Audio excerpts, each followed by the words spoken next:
Om Namo Bhagavate Vasudevaya.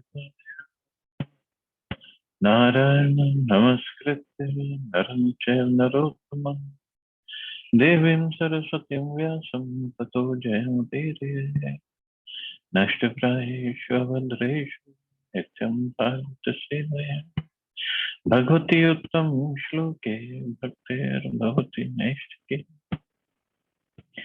So continuing with the discussion on Srimad Bhagavatam, Canto 8, Chapter 8, The Churning of the Milk Ocean. Text number 10 onwards. Tasya asanam anine mahendro mahad adbhutam murti matya sarichreshtaha hem kumbher jalam shuchi. The king of heaven, Indra, brought his suitable sitting place for the goddess of fortune. All the rivers of sacred water, such as the Ganges and Yamuna, personified themselves, and each of them brought pure water in golden water pots for Mother Lakshmi, the goddess of fortune. So Lakshmi Devi appeared from this churning of the milk ocean, and everybody wanted her. Obviously, that's the power of Lakshmi Ji. And now everybody is trying to please her, to serve her. I don't think we saw this kind of service even for Lord Vishnu. But for Mother Lakshmi, oh yeah, King Indra is running around getting suitable place, Ganges, Yamuna, everybody. Abhishe chanika bhume raharat sakaloshadhi gava pancha pavitrani vasanto madhu madhavo. The land became a person and collected all the drugs and herbs needed for installing the deity. The cows delivered 5 products, namely milk, yogurt, ghee, urine, and cow dung. And spring personified, collected everything produced in spring during the months of Chaitra and Vaishak, April and May. Panchagavya, the 5 products received from the cow, namely milk, yogurt, ghee, cow dung, and cow urine, are required in all ritualistic ceremonies performed according to the Vedic directions. Cow urine and cow dung are uncontaminated, and since even the urine and dung of a cow are important, we can just imagine how important this animal is for human civilization. Therefore, the Supreme Personality of Godhead, Krishna, directly advocates Gorakshya, the protection of cows. Civilized men who follow the system of Varnashram, especially those of the Vaishya class, who engage in agriculture and trade, must give protection to the cows. Unfortunately, because people in Kali Yuga are manda, all bad, and Sumandamataya, misled by false conceptions of life, they are killing cows in thousands, not even in thousands, in millions actually. Therefore, they are unfortunate in spiritual consciousness, and nature disturbs them in so many ways, especially through incurable diseases like cancer, and we can also say corona, and through frequent wars and among nations. As long as human society continues to allow cows to be regularly killed in slaughterhouses, there cannot be any question of peace and prosperity. So this is, even prosperity cannot be there if cows are regularly killed in the slaughterhouses. And it's most unfortunate that India is a leading country with the number of cows killing every day. Most unfortunate. Because India is the greatest exporter of leather. I don't know how it is still the same or not. I don't know. But at least till 2014, India was.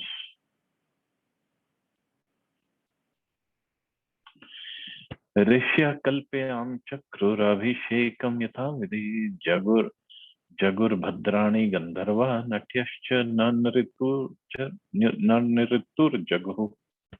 The great sages performed the bathing ceremony of the goddess of fortune as directed in the authorized scriptures.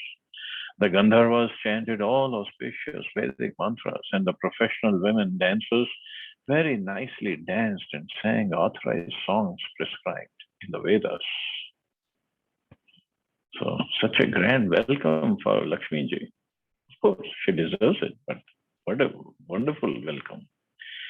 Megha Mridung Panava Murjan Janak Gomukhan Vyanadayan Shankha Venu Veena Stumali Snisranam. The clouds in personified form beat various types of drums known as mridangas, panavas, murajas, and anaks. They also blew conch shells and bugles known as gomukhas and played flutes and stringed instruments. The combined sound of these instruments was tumultuous. So the clouds personified the form. They came and they did all this instrument playing for Lakshmi ji. ततो अभिशिशिचुर देवीं श्रियं पद्मकरां सतीं दिगिभा पूर्ण कलशः सूक्त वाक्य द्विजेरितः. Thereafter, the great elephants from all the directions carried big water jugs full of Ganges water and bathed the goddess of fortune to the accompaniment of Vedic mantras chanted by learned Brahmins. While thus being bathed, the goddess of fortune maintained her original style with a lotus flower in her hand, and she appeared very beautiful. The goddess of fortune is the most chaste, for she does not know anyone but the Supreme Personality of Godhead. The goddess of fortune, Lakshmi, is described in this verse as Shriyam, which means that she has 6 opulences: wealth, strength, influence, beauty, knowledge, and renunciation. These opulences are received from the goddess of fortune. Lakshmi is addressed here as Devi, the goddess, because in Vaikuntha, she supplies all opulences to the Supreme Personality of Godhead and his devotees, who in this way enjoy natural life in the Vaikuntha planets. The Supreme Personality of Godhead is pleased with this consort, the goddess of fortune, who carries a lotus flower in her hand. Mother Lakshmi is described in this verse as Sati, the supremely chaste, because she never diverts her attention from the Supreme Personality of Godhead to anyone else.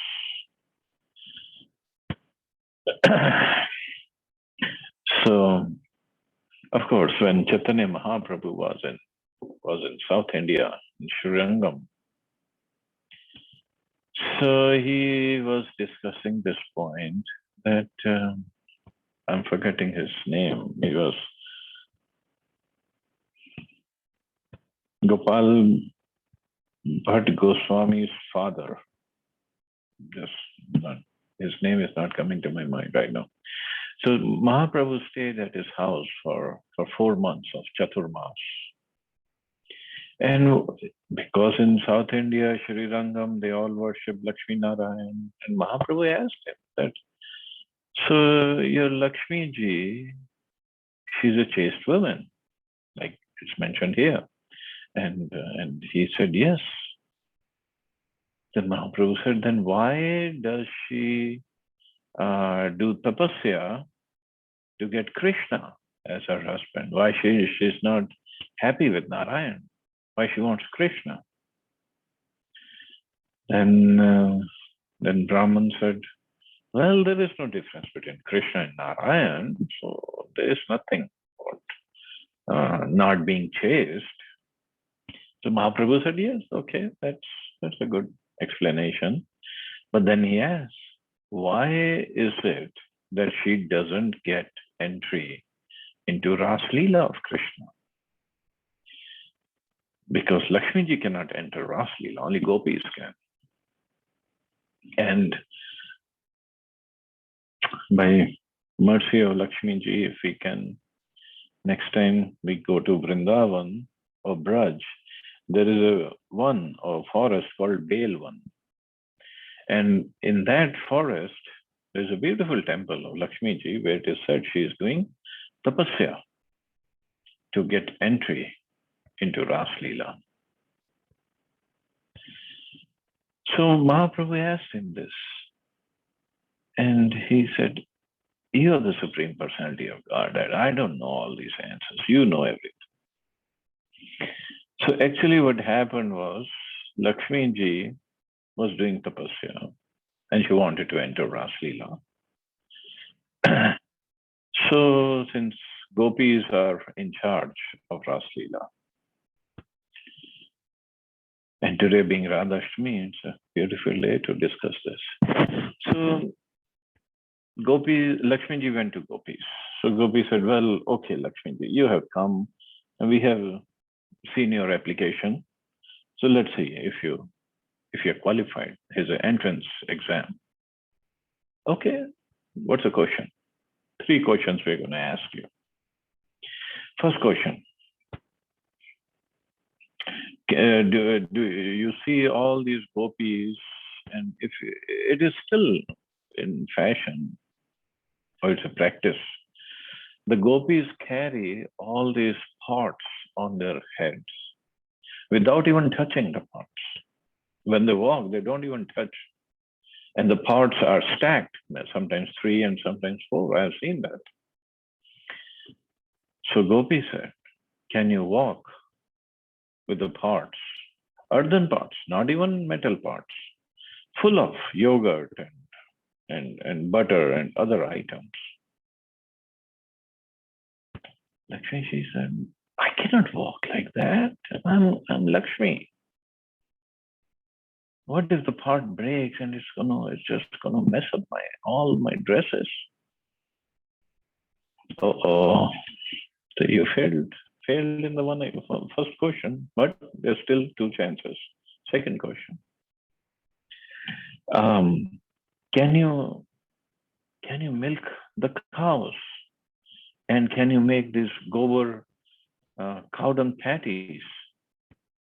Lakshmi, what are you talking about? You see this jewelry and the sari I'm wearing, it's so expensive. I'm not going to milk cows. I have so many servants to do that. Uh-oh. But there's still one more question. In the middle of night, if Krishna plays on his flute, can you leave everything? Everything. Your household, your parent, everything, and just run towards Krishna. Lakshmi, no, I cannot do that. So Lakshmi ji, you have to do still more tapasya to enter Raslila. This is how, of course, Lakshmi ji is very, very chaste and very dear to Lord Narayan, but Krishna's Raslila is completely different. And that is the topmost pastime of Krishna with gopis. And obviously with Srimati Radharani. And there's a place called Mansarovar in Braj also. There's a Mansarovar lake, and next to Mansarovar lake, there's a nice place. And it is said they do Raslila over there. And in fact, Shivji also wanted to enter Raslila after he heard so much about Raslila from Narad Muni. So Shivji went to the Raslila. And as I said, gopis are in charge. Krishna is not in charge of Raslila. He comes and does his dancing, but gopis are in charge, especially Lalita. So Shivji came and Gopi said, "Shambhu, Shankarji, where are you going?" "Oh, I want to enter Raslila." No. Come on, you cannot just enter Raslila. See, all the snakes that you have around your body, all the crematorium ashes, and all these ghosts and goblins. You see, gopis are going to get scared. They're going to run away. You cannot enter Raslila. But Shivji said, "No, my dear gopis, please tell me what to do. I want to enter. I want to." Gopi said, "Okay, since you are begging us, so you see this Mansarovar lake, you just take 3 dips in this Mansarovar." So Shivji said, okay. He took first dip. All the ghosts and goblins, they ran away. They just left him. Second dip, all the snakes came out of his body and they just stayed away. Third dip, all the ashes were removed. And Shivji got the body of a woman. He transformed into a lady's body. So he came to the gopis and he said, see, now I'm in the form of a lady. But gopis said, see, Shivji, this is wonderful. But still, that mood of entering into Ras Leela is completely different. That mood is only with the gopis. So what you do, since we have taken this form, and since it is your desire, so you become the protector of the Ras Leela. So Shivji, then he took the form of a gopi. So every evening in Vrindavan, there's a Gopeshwar Mahadev. So he becomes Gopishwar Mahadev. And they dress him as a lady, and he is considered, he is a protector of the Ras Leela. So just to let you know, the Ras Leela, I mean, many times in movies and in India, so many places, ridiculously, they depict Ras Leela as just like boys and girls dancing. No, it's the topmost pastime of loving exchange between Krishna and gopis. Not an ordinary pastime that we think, oh, they're just dancing around and just having just boys and girls having fun. No. Even Lakshmi ji or even Shivji, they don't have qualification to enter Ras Leela. And it is so high, such a high, topmost spiritual, transcendental pastime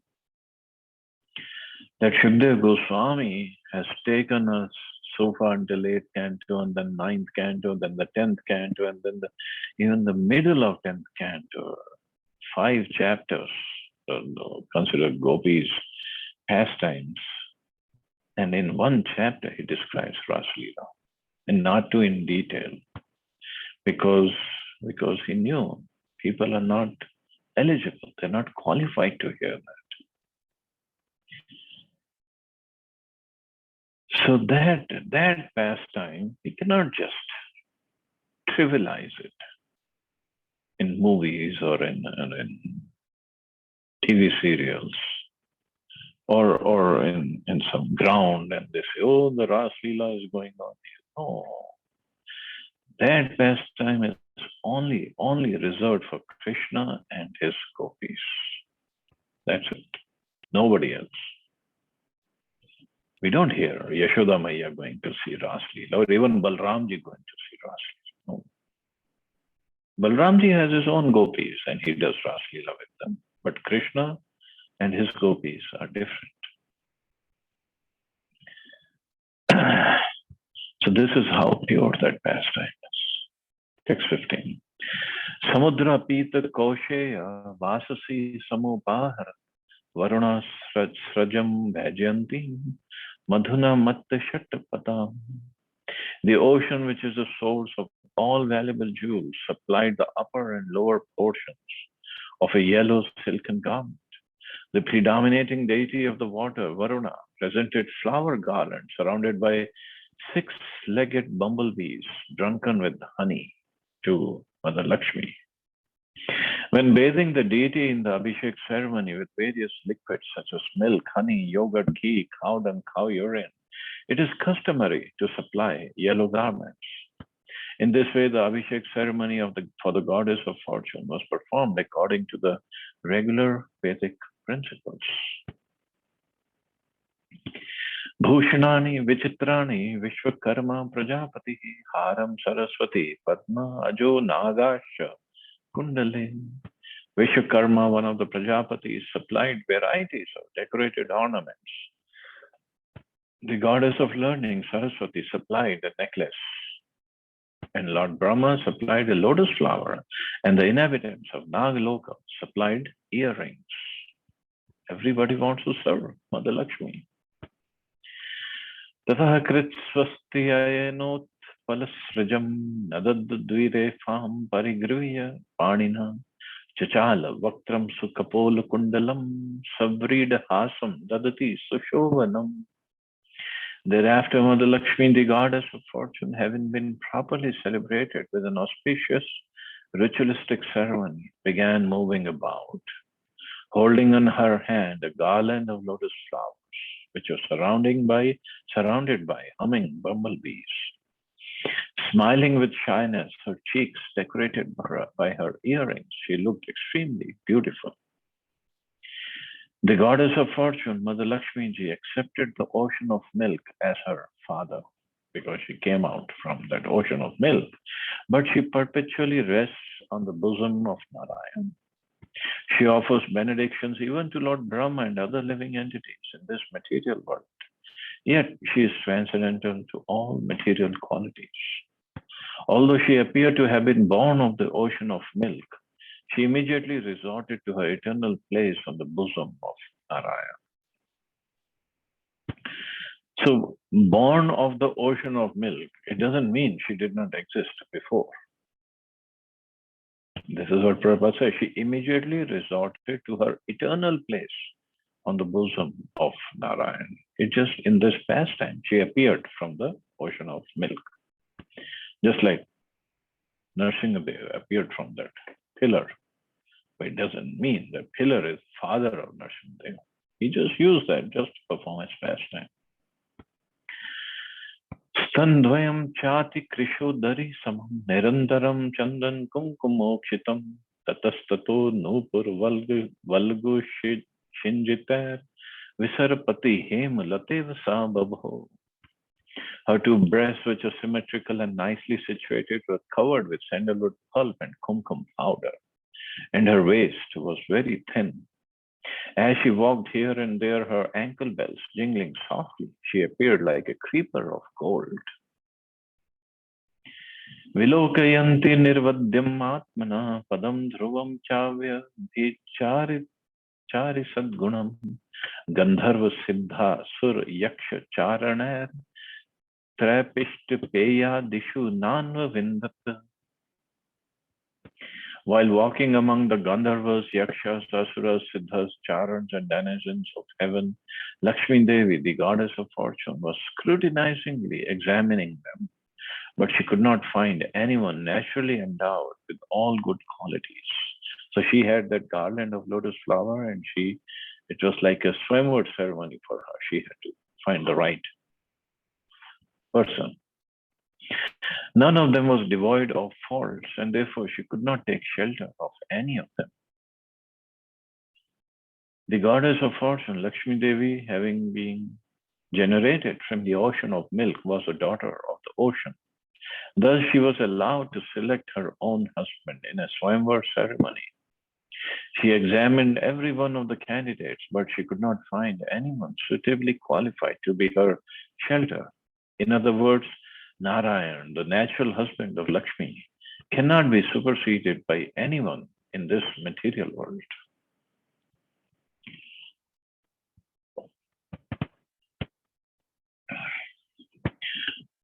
Nunam tapo yasya na manu nirjayo dhyanam kvachit tatcha na sanga varjitam kashin mahastasya na kama nirjaya sa ishvara kim parato vipashraya.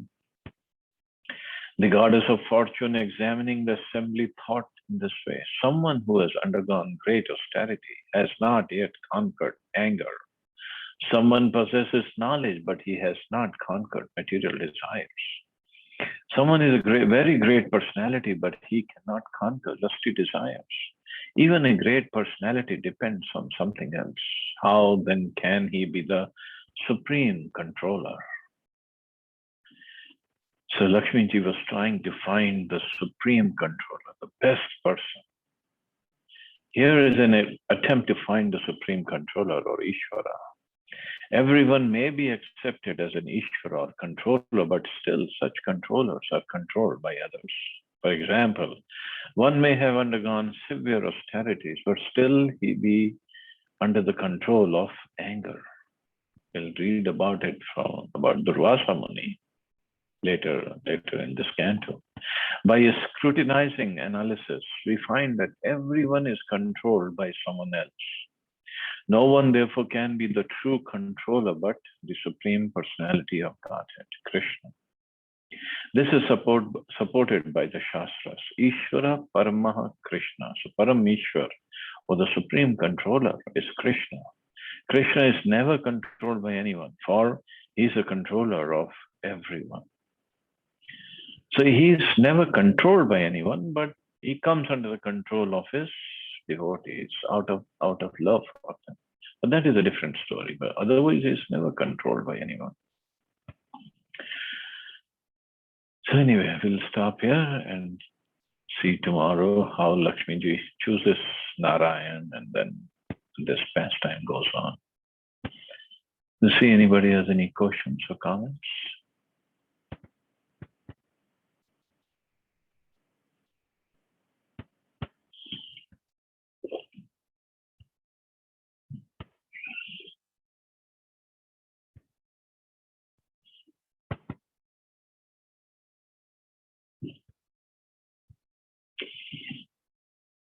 Okay, so you all have a safe and wonderful day. Hare Krishna. Jai Shri Prabhupada. Hare Krishna, Prabhu.